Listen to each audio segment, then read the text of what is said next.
Hi guys, Robin here with WTI. Let's talk about decorative cushions. So guys, we opted for the ivory white color of this absolutely gorgeous textured velvet lumbar pillow. It has those little ridges in there that just give it that little extra pop as opposed to a just flat non-textured pillow. The details in this are amazing. The seams are finished so beautifully you don't even know they're there, along with the invisible zip down the bottom that just provides that closure without being obvious. They have matched the zipper color to the item itself, which is beautiful. I also really appreciate just how long this zip is, so it makes getting the insert in really easy.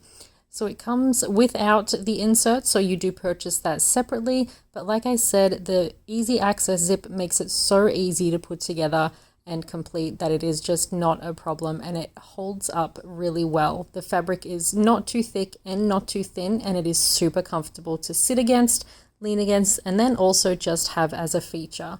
You can use it anywhere you like. We have chosen to use it on our sofa just for a little bit more lumbar support, and because it is neutral, this 2-pack will go with a variety of different styles. I love it. I'm sure you will too, but that's just my point of view.